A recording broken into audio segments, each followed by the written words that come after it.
오늘 장을 미리 준비하고 계시는 투자자분들께 모두 바치겠습니다. 오늘 장에서 해당 산업과 모멘텀을 가장 잘 반영해줄 4종목 미리 선별해보고요. 그 안에서도 원픽 종목 제시해드리는 오늘의 투자 두 분과 함께 해보도록 하겠습니다. IBK투자증권 판교 WM 정경민 팀장 그리고 훈훈한 주식 김지훈 대표와 함께하겠습니다. 어서 오세요.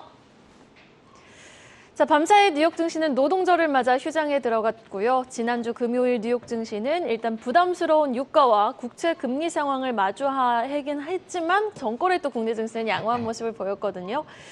자, 삼성전자에 의미 있는 외국인의 이거래일 연속 수급이 유입되고 있습니다. 정경민 팀장님이 골라오신 4종목 바로 확인해보죠. 네, 오늘은 좀 아무래도 좀 깜깜이스러운 그런 장이 좀 될 수 있을 것 같아서 좀 골고루 좀 분포를 좀 시켜서 선정을 좀 해봤습니다. 첫 번째 종목은 오래간만에 좀 말씀드리는 종목인데요. LG화학을 한번 선택을 해봤습니다.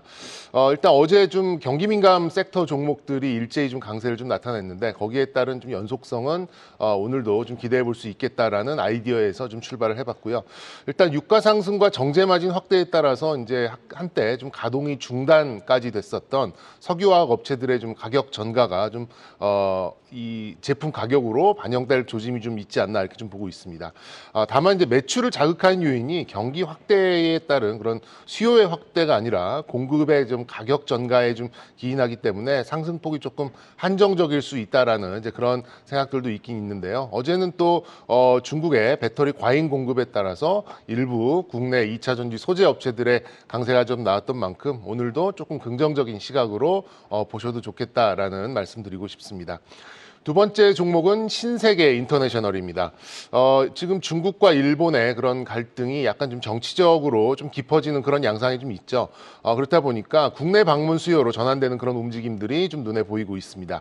대중국 소비주들의 관련 종목들의 방향성은 조금 더 명확해지고 있지 않나 이렇게 보고 있고요. 화장품을 비롯한 일부 의류나 또 여행 관련 종목들 강세 현상이 조금 더 멀리 강하게 갈 수 있겠다라는 아이디어가 좀 떠오르고 있습니다. 신세계 인터내셔널의 경우에는 이제 하이엔드 명품부터 프리미엄 브랜드까지 국내 판권을 다양하게 소유를 하고 있고 또 화장품부터 다양한 소품까지 트렌디한 브랜드와 상품군을 좀 보유하고 있다 보니까 아직까지는 가장 그 주목받지 못한 대중국 소비주 중에 하나가 아닌가 이렇게 좀 생각이 좀 들어서 오늘 두 번째 종목으로 신세계 인터내셔널을 선정을 해봤습니다. 세 번째 종목은 한 서너 차례 좀 소개를 해드렸었던 이제 그런 종목입니다. HPSP를 오늘 선정해봤고요. 세계 유일의 고압 수소 어닐링 장비라는 거 좀 계속해서 좀 강조를 좀 드렸던 것 같아요. 그러니까 장비 업체가 그 회사가 아니면 안 된다라는 이제 그런 진입 장벽이 있고 두 그 비메모리 공룡이 사용한다라고 하면 저는 프리미엄 멀티플이 가능하다라고 좀 생각을 하고 있고요. 반도체 관련 종목들이 어제 시장 좀 윗꼬리를 달고 후퇴하는 모습을 좀 보였음에도 불구하고 강한 그런 좀 종가까지 강한 모습을 좀 보였다는 점도 좀 긍정적으로 좀 해석을 좀 하고 있습니다. 영업이익률도 좋고요. 한미반도체의 지분 보유도 18% 그리고 11월 달에 삼성전자 사업장인 옆인 동탄으로 이전 계획까지 발표를 했다면 다소 좀 밀리는 상황이 온다면 저는 매수의 기회로 삼으셔도 좋겠다라는 차원에서 오늘 HPSP를 다시 한번 소개를 해드렸고요. 마지막 종목은 올릭스입니다. 지난주에 이제 위고비 병용 투여에 대한 이제 결과가 좀 나왔었고요. 그리고 이제 비알코올성 지방 간의 치료제로 적용증이 확대될 수 있다라는 얘기가 좀 나오면서 시장에서 좀 환호가 좀 나왔습니다. 그리고 성기능 부작용이 없는 남성형 탈모 치료제까지 시장이 좀 원하는 모든 그런 치트키를 다 좀 가지고 있지 않나 이렇게 좀 생각이 들고요. 병용 투여 결과가 굉장히 좀 좋게 나왔었죠. 더 10% 이상 더 체중이 감소되는 유의미한 결과도 나왔고 또 지방간 후보 물질 같은 경우에 올릭스 702A 같은 경우에는 빅파마들이 굉장히 높은 지금 관심을 좀 보이고 있기 때문에 지속적으로 좀 관심이 올라갈 수 있는 그런 위치에 있지 않나라고 좀 생각이 듭니다. 그래서 지금 시장이 원하는 그런 트렌디한 그런 키워드를 모두 담고 있는 올릭스까지 오늘 4종목 이렇게 선정을 좀 해봤습니다. 김지훈 대표님과 종목이 상당히 겹치시는 모습이에요. LG화학과 더불어서 지금 뭐 올릭스를 비롯 신세계 인터내셔널 여기에다 또 다른 항종목 HPSP까지 제시해 주셨는데 사실 정영민 팀장님은 화장품 관련주 VT를 언급해 주신 이후 주가가 굉장히 견조하게 잘 올라가고 있거든요. 신세계 인터내셔널을 이번에는 가지고 오셨습니다. VT의 추가 상승 여력이 좀 더 강할까요? 아니면은 신세계 인터내셔널의 반등의 힘이 조금 더 강할 수 있을까요? 신세계 인터내셔널은 그쪽에 조금 더 한 표를 좀 주고 싶은데요. 이유는 말씀드렸듯이 다양한 브랜드 또 이제 뭐 소품부터 뭐 화장품, 그다음 명품 의류까지 좀 다양한 그런 이 포트폴리오를 좀 구성하고 있다라는 점이 강점이라고 생각이 들고 어제 이제 뭐 FNF를 비롯한 의류주도 조금 강세를 좀 보였거든요. 그렇게 본다면 좀 명품 브랜드들을 많이 보유하고 있는 신세계 인터내셔널도 다른 종목보다 지금 현재 좀 주가 상승이 좀 약했기 때문에 아무래도 눈높이를 맞추려고 하는 신규 수급이 조금 유입되지 않을까 기대해 보도록 하겠습니다. 네, 알겠습니다. 신세계 인터내셔널의 반등의 힘도 한번 기대해 보도록 하겠습니다. 잠시 후에 정경민 팀장님의 원픽 종목 확인해 보도록 하고요. 이어서 김지훈 대표님이 주목하고 계시는 네 종목입니다. 네, 첫 번째는 포스코 홀딩스입니다. 이제 포스코 철강 부분을 100% 자회사로 물적 분할한 다음에 지주사로 전환한 이제 글로벌 7위의 철강사인데요. 철강 관련된 가격이 뭐 엄청나게 공급 과잉 상태에서 조금은 그 공급 과잉에 대한 우려가 좀 완화되고 있고요. 그다음에 이제 2차 전지 소재 관련돼서는 이제 드디어 이제 10월 달 한 달 남았습니다. 10월 달에 광석 리튬 나오고 내년 4월 달에 염수 리튬 관련돼서 리튬 생산이 본격화될 건데 밸류데이에서 밝혔듯이 2030년에 원래 30만 톤에서 42만 톤으로 늘렸고 그게 아마 매출 단에서는 13조 6천억 정도로 예상을 하고 있습니다. 그래서 이거 철강 쪽에서 기본 정도 수준만 하면 3분기에는 연결단에서 다시금 영업이익 1조 4천억 돼서 한 많게는 1조 6천억까지를 예상을 하고 있고요. 그래서 아마 리튬 가치만 지금 레포트 따라 다르긴 하는데 7조 7천억에서 리튬 가치만 22조까지 보는 데가 있어서 아마 평균 정도 내보면 리튬 가치만 한 15조이기 때문에 여전히 좀 상승 여력은 좀 남아있다 그렇게 보고 있습니다.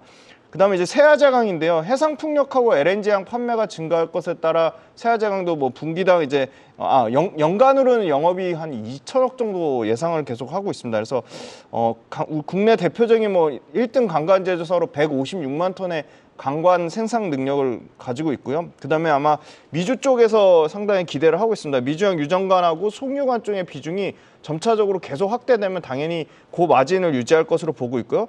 해상풍력하고 LNG 프로젝트도 2분기보다는 3분기에 그래서 3분기에 아마 해상풍력항랑 LNG 프로젝트 향으로만 매출이 한 4천억 대까지 나올 것으로 예상을 하고 있습니다. 그래서 북미에 대한 기대감, 그다음에 해상풍력, LNG까지 하반기에 대한 실적 기대감을 갖고 있다고 말씀드리고 세아제강도 그 크게 역성장 없이 매출과 이익 따라서 연간으로는 한 10%씩 성장하는 회사라고 말씀드리겠습니다.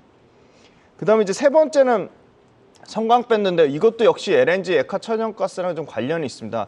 이 소위 말한 피팅 업체들이 그 치킨 게임이 끝나서 남아있는 업체가 상당히 뭐 성광밴드, 그다음에 태강, BMT 정도가 남아 있고요. 그래서 지금 LNG 프로젝트가 늘어나고 해양 플랜트 발주가 회복이 되면 될수록 남아있는 업체들이 계속 다 가져가는 구조로 보고 있습니다. 그래서 2019년에 1,836억 신규 수주를 찍고 정점을 찍고 계속 꺾여서 2020년에 1,200억대까지 꺾이고 21년에도 한 1,400억대까지 꺾였으나 지금 22년에 다시 2,400억대까지 회복이 됐고요. 신규 수주가 2023년 상반기만 지금 900억 정도 수주를 받았습니다. 그래서 신규 수주가 급속하게 증가되고 있고요. LNG 플랜트랑 LNG 운반선이 모두 고르게 증가를 하고 있습니다. 특히나 좀 기대하는 거는 역시나 중동 쪽에서 샤인 프로젝트하고 카타르의 NFE, 그다음에 사우디아라비아의 마잠 PKG2 12 프로젝트가 상당히 기대감을 갖고 있습니다. 그래서 중동 지역의 그 LNG 프로젝트가 꾸준히 다시 증가하고 있고 삼성중공 그 해양 플랜트 관련돼서도 성광밴드가 좀 수혜를 받을 것이라고 보고 있습니다. 그래서 올해 같은 경우는 매출단에서는 전년 대비 20% 넘게 상반기에 이미 증가했는데 그 20% 증가한 폭이 계속 유지될 거라고 보고 있고요. 영업이익은 상반기에 한 140% 증가했는데 영업이익 단에서도 한 100% 넘는 증가세를 좀 유지할 것으로 예상을 하고 있습니다. 그다음에 네 번째는 하나마이크론인데요.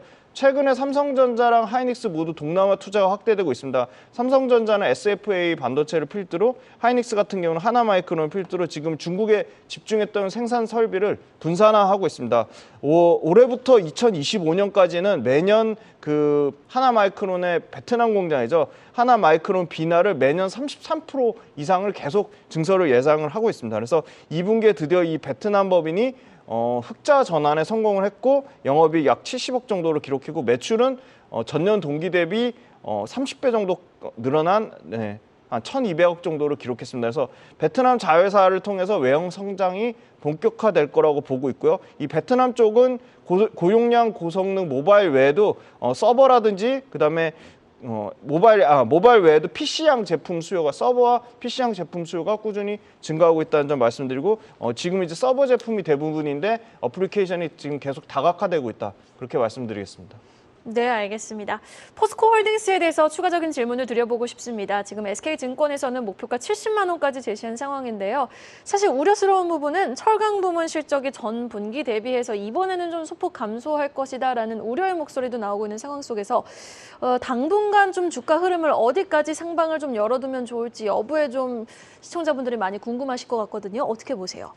아까 말씀드렸듯이 3분기 그 실적 예상하는 게 1조 3천억은 다 100% 철강에서 나오는 영업이익이거든요. 그래서 생각보다는 2분기보다는 3분기가 좀 실적이 좀 회복이 될 거라고 보고 뭐 큰 폭으로 회복되는 건 아니더라도 그래서 상승 여력은 이제 그 리튬에 대한 가치를 아까 말씀드린 아주 보수적으로 보는 데서는 한 7조 그다음에 최대한 보는 데는 22조까지 보고 있기 때문에 그 리튬 가치에 대한 것에 따라 다를 거라 보고 있고요. 왜냐면 계속 말씀드리지만 10월 달에 아마 이 광석 리튬 상업 생산하는 거 되면 또 이슈에 따라서 굉장히 좀 탄력적으로 좀 움직일 거라고 보고 있습니다. 네, 알겠습니다. 일단 리튬 가치 여부에 따라서 주가 추이 향방이 결정될 수 있다. 다시 한번 좀 강조해 주시면서 오늘도 과연 상승의 흐름 지속할 수 있을지 여부 한번 포스코홀딩스 지켜보시면 좋을 것 같습니다. 잠시 후 김지훈 대표님의 원픽 종목 확인해 보도록 하고요.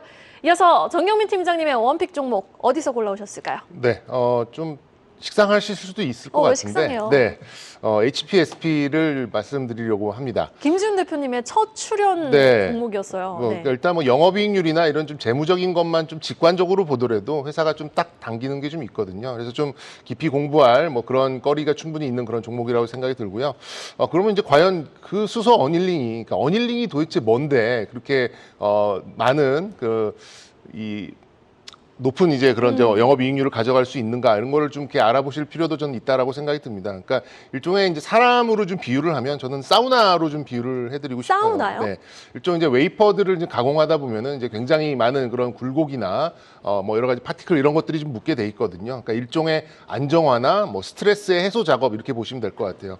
그러니까 반도체를 많이 공부하지 않으신 분도 요즘 이제 칩온, 웨이퍼온 substrate 그래서 뭐 COWS 뭐 이런 것들을 한두 번 좀 보셨을 것 같은데 이런 작업을 좀 하기 위해서는 이 수소 어닐링 장비를 이용해서 이제 이 굉장히 좀 많은 압력을 받고 여러 가지 좀 상처를 입은 웨이퍼를 좀 안정시킬 작업이 필요합니다. 그게 이제 불량을 줄여줄 수 있는 굉장히 좀 고도의 이제 그런 단계라고 좀 보시면 될 것 같은데요. 일단 전공정 단계, 그러니까 이온 주입 단계, 그러니까 뭐 반도체 8개 단계 중에서 이온 주입 단계에 좀 한정이 되어 있는 그런 부분도 있겠습니다만 최근에는 말씀드린 대로 어드밴스드 패키지 공정이나 산화 공정까지 좀 확장이 가능한 그런 좀 위치에 좀 놓여 있어요. 그리고 이제 신소재로 보이고 있는 또 하이K 쪽과 결합이 된다라고 하면 가공에도 굉장히 좀 강점이 있는 그런 장비라고 보시면 될 것 같습니다. 그러니까 뭐 이렇게 어렵게 좀 이상한 말씀을 좀 드렸습니다만 아무나 못하는 장비를 삼성전자나 TSMC가 더 많이 쓸 것이고 당분간은 대체제가 없다라는 그 이유 때문에 영업이익률이 계속해서 좀 좋게 나오고 있고 회사의 성장성도 잘 나오고 있다 이렇게 좀 보시면 될 것 같아요. 올해와 내년에 영업이익 성장률은 거의 40%대에 육박을 하고 있고요. ROE도 뭐 35% 가까이 나오고 있고 영업이익률이 54%가 나오고 제조업에서는 사실 보기 힘든 이제 그런 영업이익률이라고 좀 생각하시면 될 것 같아요. 네. 재무 구조도 좋고 근데 단 한 가지가 좀 꺼림직하죠. 많이 올랐는데 과연 여기서 더 올라갈 수 있는가 여기에 따라서 이제 좀 호불호가 좀 나뉠 수 있을 것 같은데 저는 이 정도의 그런 프리미엄을 가지고 있는 이제 그런 기업이라면 멀티플이 뭐 20배여서 비싸다, 30배여서 비싸다라는 것보다는 훨씬 더 높은 프리미엄 멀티플을 가져갈 수 있는 이제 그런 기술력을 가지고 있다라고 좀 평가하고 싶습니다. 기술적으로 보더라도 3만 원에서 3만 2천 원 선을 한 달 정도 이제 강한 지지를 받으면서 좀 반등이 나오고 있습니다. 어제 뭐 반도체의 전강 후약 그런 구도에도 나쁘지 않은 종가를 좀 만들어냈고요. 외국인들의 강한 매수 수입도 매수가 들어왔고 기관들도 다시 매수가 들어오는 그런 모습인 것 같아요. 그래서 신고가 부근의 부담은 어느 정도는 있겠습니다만 저는 뭐 그걸 돌파 후에 레벨업을 보여줄 수 있겠다라는 생각을 좀 가지고 있습니다. 매수가는 3만 5천 원 전후 정도로 조금 기다리셨다가 하셔도 무방할 것 같고요. 목표가는 일단 4조 5천억 정도의 시가총액을 보일 수 있는 4만 6천 원 정도까지 좀 보도록 하겠고 지난 지지선인 3만 원 선을 이탈할 경우에는 리스크 관리 좀 하시면 될 것 같습니다.